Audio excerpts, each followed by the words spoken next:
What if being a good person isn't a virtue, but a cage? What if everything you were taught about kindness, selflessness, and doing the right thing was less about truth and more about control? You've heard it since childhood. Be good. Be nice. Don't lie. Don't hurt people. Be selfless. You absorbed it from parents, schools, churches, Instagram quote pages, YouTube wellness gurus, the gospel of moral purity. But here's the problem. You followed the rules and ended up confused. You tried to be good and got used. You helped others and they walked all over you. You told the truth and it was weaponized against you. You avoided conflict and drowned in resentment. So you asked, what's wrong with me? Why isn't this working? Why am I the one who suffers when I'm doing everything, right? You were asking the wrong question.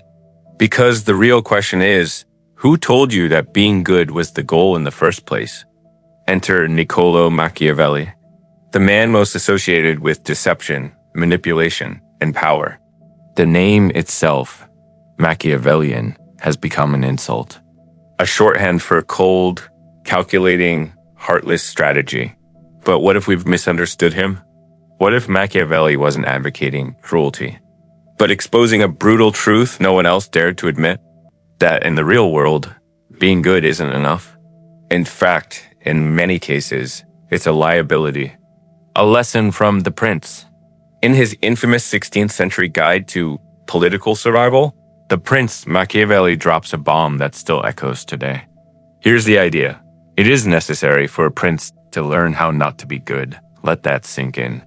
He's not saying be evil. He's saying, if you want to survive, let alone succeed, you must understand how morality is used, misused, and weaponized. You must learn when to bend it, when to suspend it, and yes, when to break it, because the world doesn't reward virtue. It rewards effectiveness, and often the most moral thing you can do is refuse to play by rules that were written to keep you powerless. The problem with modern goodness. Let's fast forward. Today, we are flooded with messaging that equates morality with identity. You are a good person if you never offend anyone. You always forgive. You apologize, even when it's not your fault. You sacrifice your needs for others. You never say no. But this definition of goodness isn't virtue. It's the mask of morality. Modern culture idolizes the image of the good person, humble, self-sacrificing, endlessly agreeable. But who benefits from this image? Let's be honest. Corporations want obedient workers who never push back. Abusive partners want forgiveness without accountability. Institutions want you to feel guilty for questioning them. The good person isn't just a moral archetype. It's a social tool, a script. And the moment you reject that script, you're punished. You're labeled selfish, rude, problematic, Machiavellian. Because in a system that profits from your guilt, authenticity becomes rebellion, and rebellion is dangerous. What Machiavelli actually taught. Let's strip away the myth. Machiavelli didn't tell you to be cruel. He told you to understand cruelty, to recognize that some people are not motivated by fairness. Some situations require strategy, not sincerity. Some battles are won, not by being right, but by being prepared. And most of all, that protecting yourself is not evil. It's essential, because you cannot serve others, love deeply, or act justly if you are constantly being drained by false virtue. Let's reflect. If you've ever felt trapped by the pressure to be good, you're not alone. Comment below. I choose awareness over approval. It's not a rejection of morality. It's a reclaiming of agency. And if this segment spoke to you, subscribe and share it with someone who's drowning in their own goodness. Because next we go deeper into why real strength requires learning how to be feared, not just loved. Segment 2, when to be feared, the power of strategic cruelty. Niccolò Machiavelli wasn't interested in fairy tales. He didn't care about how people should behave. He cared about how they actually behave. And in the real world, people aren't always good. People lie, people cheat, people betray, and Machiavelli's most controversial idea. It is better to be feared than loved, if you cannot be both. This is where people recoil. They think he's endorsing tyranny, heartlessness, violence, but they missed the nuance. Machiavelli wasn't saying be a monster. He was saying if you rely only on love to lead, you become vulnerable because love is fickle. Love is conditional. Love fades when your actions no longer serve others. But fear endures. The logic of fear. Let's unpack this. Fear, in Machiavelli's world, is not about terrorizing people. It's about establishing boundaries so strong, no one questions crossing them. It's about being respected. It's about being underestimated once, but never twice. Ask yourself, do people respect your time or assume it's always available? Do they honor your no or push until you break? Do they listen when you speak or wait for their turn to talk? If people love you but don't respect you, they'll use you. If people fear you but don't hate you, they'll think twice before crossing you. This is strategic fear, not cruelty for cruelty's sake. And it might be the only thing protecting your peace. Fear as a form of self-defense. In modern culture, fear is often demonized.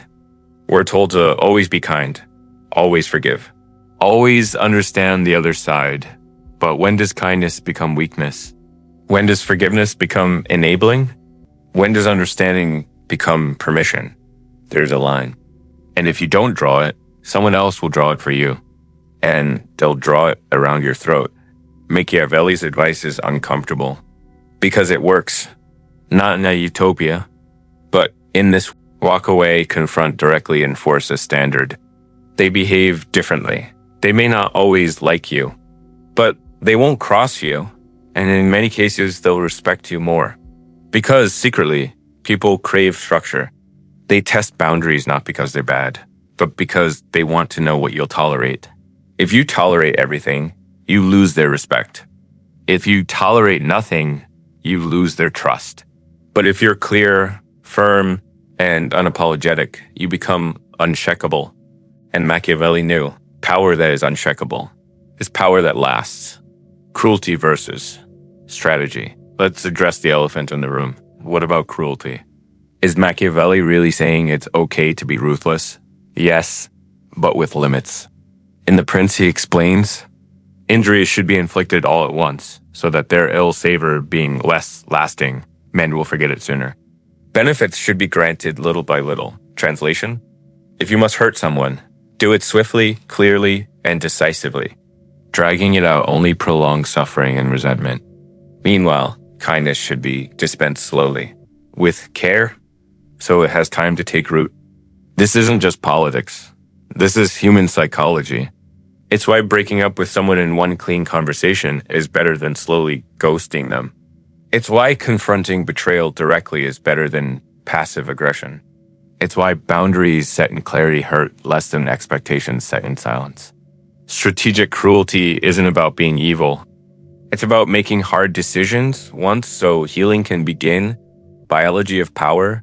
Even in nature, fear serves a purpose. Lions are not nice. They don't apologize before defending territory. They don't over-explain when setting limits. Their presence is the boundary, and humans, at our core, understand this. We're wired to respond to displays of power, not violence. Power. That's why you respect the quiet person who never yells, but never wavers. That's why you admire leaders who say hard truths calmly. That's why you trust those who enforce their standards, even when it's uncomfortable. Fear, in this sense, is a signal. It says, I won't be controlled. I won't be manipulated. Segment 3. When to be loved. Leading with strategic compassion. Niccolò Machiavelli is often misunderstood. Most people hear Machiavellian and think cold, heartless, power-hungry. But few notice the other side of his genius, his understanding that fear alone is not enough to build a legacy. Because fear may control people, but only love inspires them, and real power requires both. Why love still matters. In The Prince, Machiavelli wrote, it is much safer to be feared than loved, if one must choose. But he never said you must choose. In fact, the ideal ruler, in his eyes, knew how to blend the two. Because love, when genuine, creates loyalty that fear never can. Fear keeps people in line. Love makes them choose to follow. And when the storm comes, people don't stand for those they fear. They stand for those they admire, those they trust, those they love. So, yes, sometimes you must enforce boundaries, even if it costs affection. But if you never balance it with warmth, fairness, and vision, you build obedience, not devotion. Strategic compassion. Here's the key. You don't need to be nice. You need to be clear and still care. Compassion isn't weakness. It's knowing when to bend and when to hold firm. It's listening without being manipulated, caring without being consumed, forgiving without forgetting. In practice, strategic compassion looks like this. You give second chances, but not unlimited ones. You lead with empathy, but not at the cost of integrity. You show kindness even when enforcing painful truths. You admit faults, not as a performance, but as accountability. This isn't soft. It's stronger than the cruelty of cowardice, because cruelty often comes from insecurity, but real compassion, it comes from confidence. The psychology of respect. Here's the paradox. People may fear you, but they'll only follow you if they respect you. And respect comes not just from strength, but from emotional intelligence. When someone feels seen, heard, understood, they are more likely to trust your leadership, even when they disagree. This is why some of the most powerful people in history knew when to soften. Think of Lincoln, think of Mandela, even Marcus Aurelius, a stoic Roman emperor, led with enormous grace. Why? Because leadership isn't just about enforcing order. It's about building allegiance, and allegiance can't be forced. It must be earned. The authentic mask. Let's return to the modern world. You're not a prince, you're not a ruler in a medieval court, but you're still leading in relationships, families, businesses, communities, and every day you wear masks. You wear the good friend mask, the ideal partner mask, the loyal employee mask, the nice person mask. But here's a deeper Machiavellian insight. Everyone sees what you appear to be, few experience what you really are. If you wear a mask too long, you forget your face. And if you always aim to be loved, you become owned by others' approval. So what's the alternative? To lead with authenticity. Which means admitting when you're wrong, refusing to pretend to be what you're not, saying no, even when it costs you affection, holding your line, even when you're misunderstood. It's not always pretty, but it's always powerful. The Machiavellian paradox. Here's what most people miss. Machiavelli never told you to be cruel for the sake of cruelty. He told you to understand human nature in full, that some people need structure, some need distance, some need compassion, and some need to be cut off. And a wise person learns to read the difference. This is not manipulation, it's discernment. And discernment is the art of leadership. Let's reflect. In your life, where have you confused love with approval? Where have you kept the peace at the cost of your own values? Where have you refused to lead? Because you feared being judged? Comment below. I choose respect over approval. Because in the next segment, we explore how the world manipulates our desire to be seen as good, and how Machiavelli teaches us to break that spell. Segment 4. The tyranny of virtue. How morality is used to control you. You've been taught to be good since childhood. Obey. Be nice. Say sorry. Don't question authority. Smile. Even when you're angry. You were taught that virtue makes you valuable. That morality guarantees safety. That being a good person earns you love, trust, and success. But what if that's a lie? What if this version of virtue isn't virtue at all? What if it's a leash? Machiavelli's warning. Machiavelli knew something dangerous about the world. How we live is so far removed from how we ought to live. But he who abandons what is done for what ought to be done learns his ruin rather than his preservation. Translation? If you live by how things should be, you'll get destroyed by how things actually are. This is where modern virtue becomes a trap. You're told to always forgive, always trust, always give the benefit of the doubt. But predators exploit that. Tyrants weaponize that. And Machiavelli saw it centuries before we did. Morality as social control. Let's be blunt. Society does not teach virtue because it wants you free. It teaches it because it wants you manageable. A good worker doesn't question exploitation. A good citizen doesn't challenge corruption. A good friend stays silent to avoid conflict. A good partner sacrifices their identity to make it work. A good man, a good woman, a good person swallows resentment to maintain peace. Machiavelli didn't reject morality. He rejected blind morality. Morality without context, without consequence, without self-awareness. Because that kind of morality isn't noble. It's naive. The weaponization of virtue. Think about it. Who benefits when you're goodness versus greatness? Let's be real. The most impactful people in history were not good in the traditional sense. They broke rules. They challenged norms. They upset power structures. Was Melke good? Or was he disruptive? Was Joan of Arc obedient? Or was she unshakable? Was Nietzsche moral? Or was he liberated? Machiavelli would say, greatness often demands moral conflict. And if you're too afraid of being disliked, you'll never be free enough to be great. The real meaning of virtue. Let's redefine it. Virtue is not compliance. Virtue is alignment. When your actions match your values, even if others disapprove. That means saying no without guilt. Walking away from people who demand too much.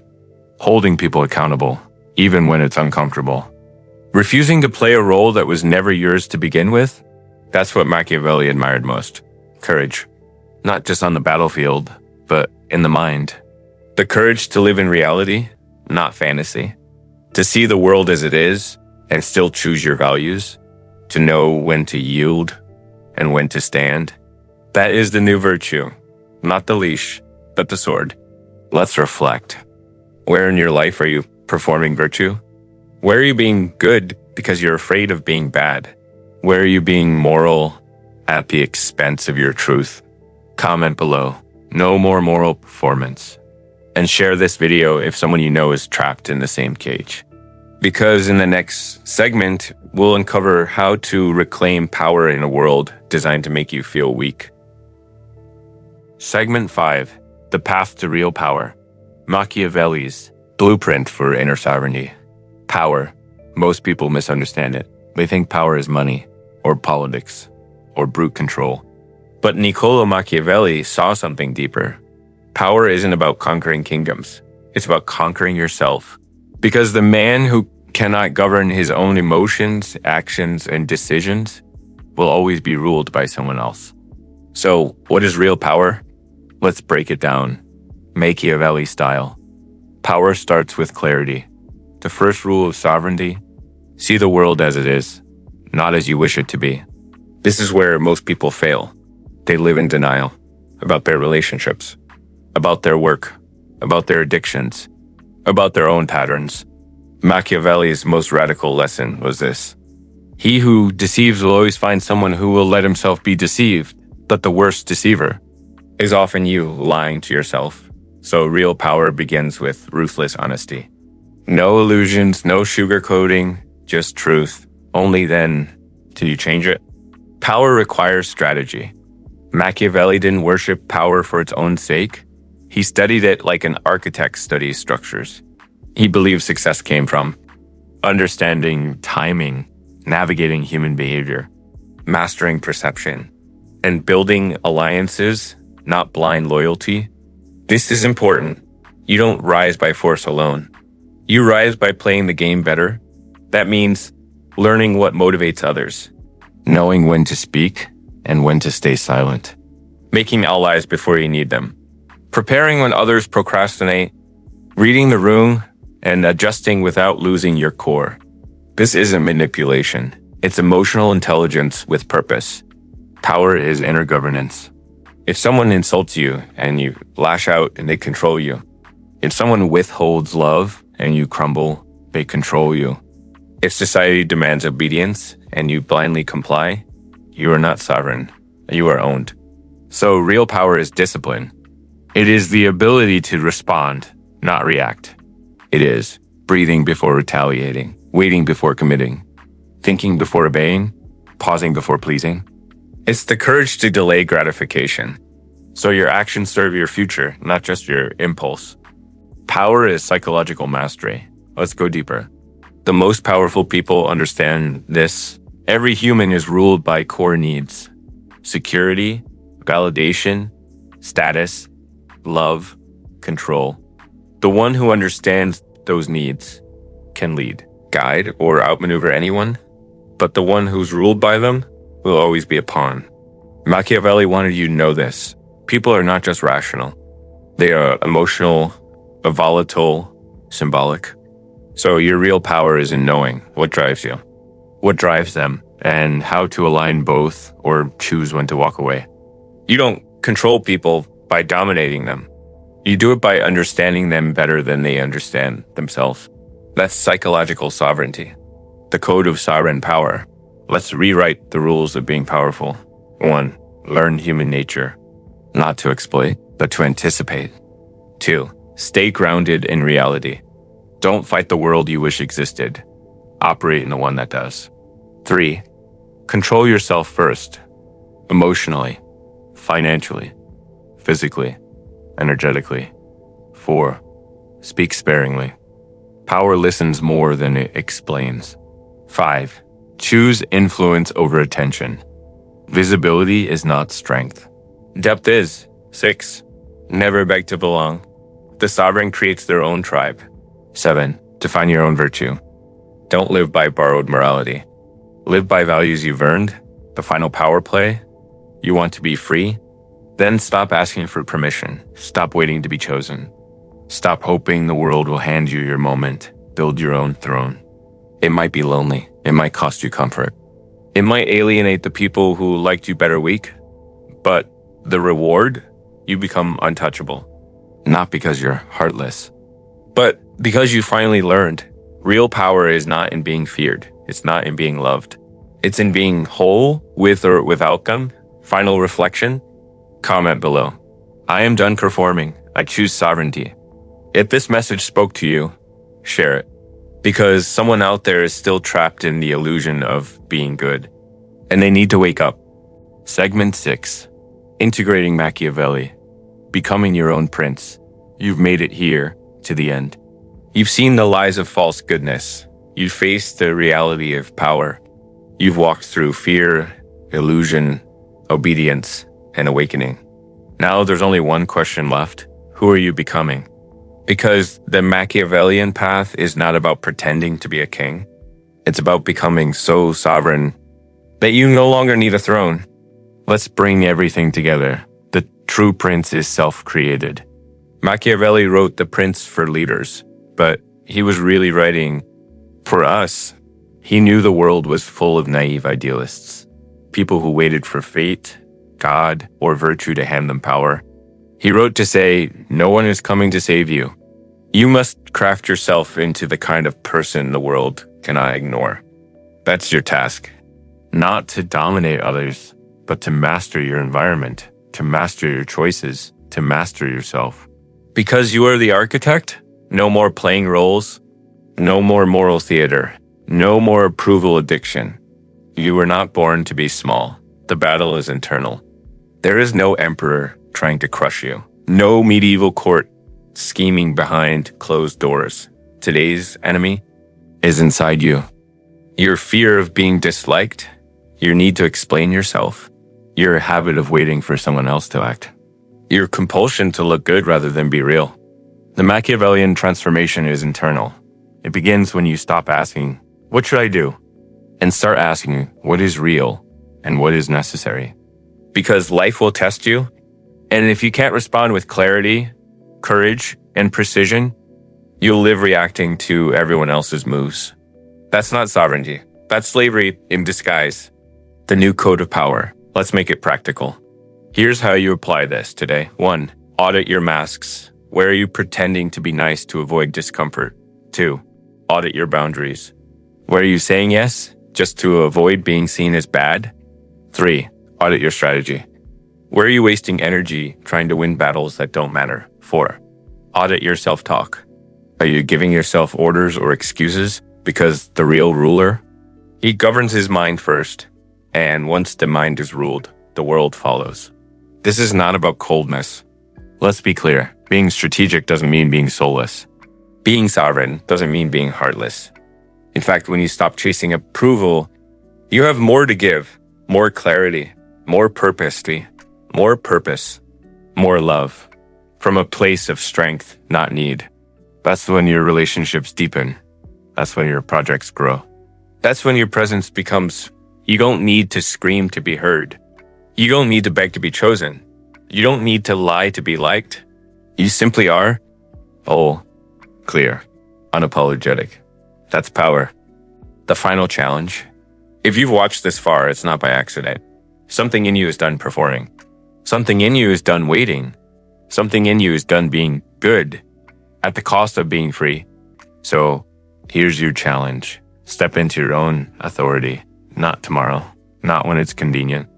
Not when others approve. Now, let the world see the one who no longer bends to guilt, shame, or expectation.